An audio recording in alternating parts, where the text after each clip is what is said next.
Hi and welcome to my review of Driftwood Dreams by T.I. Lowe. Now, if you follow me on social media, you'll know that I'm truly in my T.I. Lowe era. I've just been binge reading all her books back to back.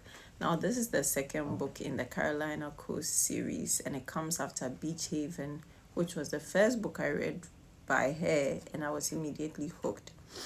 So, the series basically follows three friends who are referred to as the Sandcastle Queens in their small town, Sunset Cove.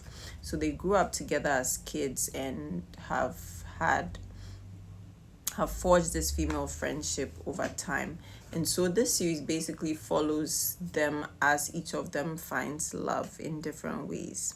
And so this second book focuses on Josie, who is the shyest of the group, and I think also the tallest.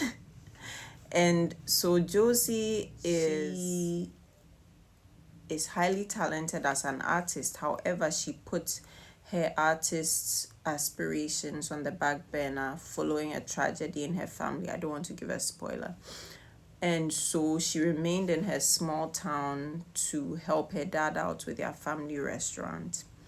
Now, the love interest, the MMC, is August Bradford, who grew up with Josie and the other girls basically, but both he and Josie have had crushes on each other since childhood. However, Josie has always been extremely shy of him, and it's hilarious how she acts around him. It's so hilarious.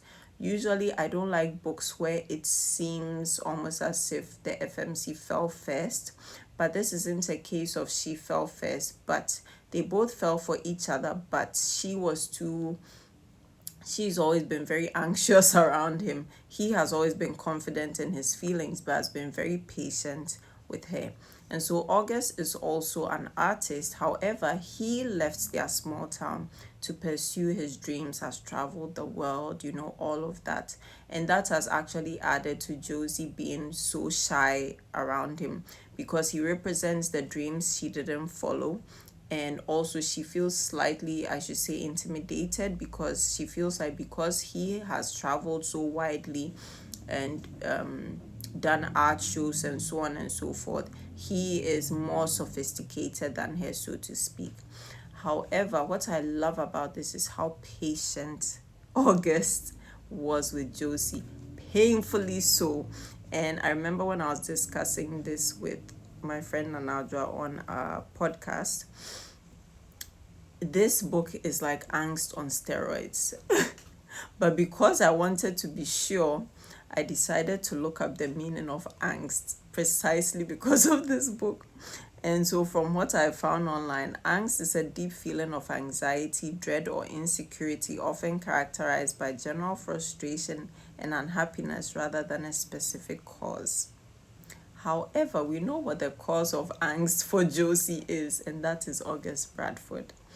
And so August is very patient with her and tries to get her to open up to him gradually, and also open up to pursuing her artist dreams.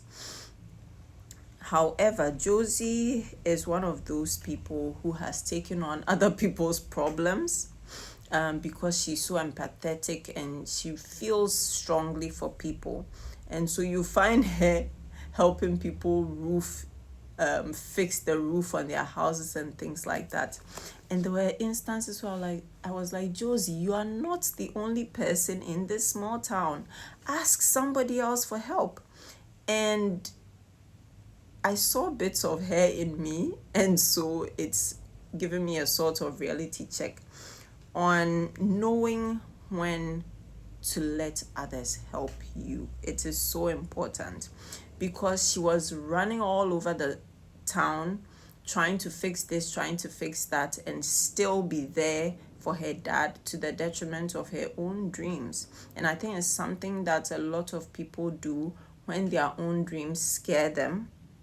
They hide behind other duties or responsibilities they feel are more pressing, and then leave their dreams on the back burner. So there's a quote here that really resonated with me, and I just have to share it.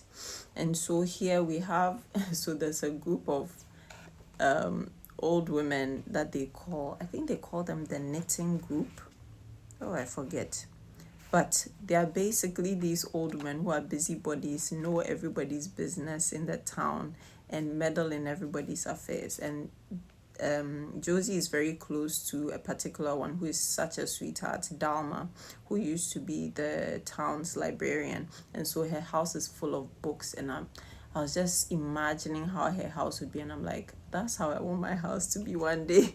Anyway, so she's talking about, she's trying to encourage Josie to open up to August and also open up to following her dreams as an artist. And this is what she says, which I think is so profound.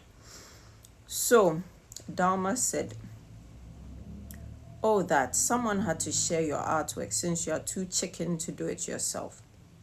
I am not chicken. I just have more important things on my plate besides drawing.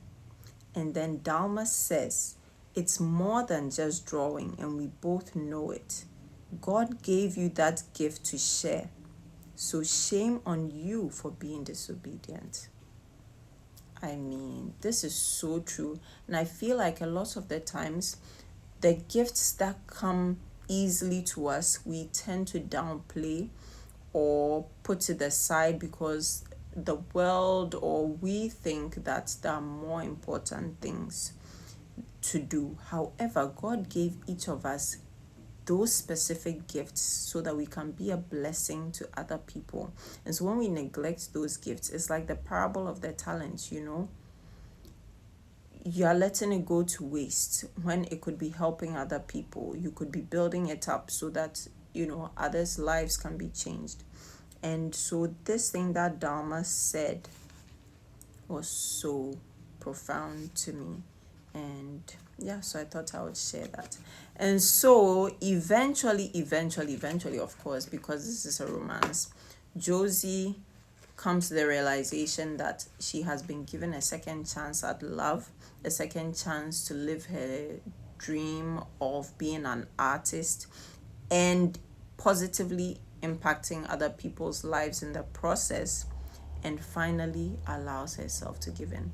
Now, let me tell you, if you love slow burn, if you love very angsty books, this is the book for you. And I must say, usually I don't like romances where it takes so long for the main characters to get together or accept that they have feelings for each other. But Tia Lowe is so good that she kept me captivated right until the very end, and I truly enjoyed this book. And so I highly recommend this, and if you've read it, let me know what you thought, and see you in my next video. Thanks for watching.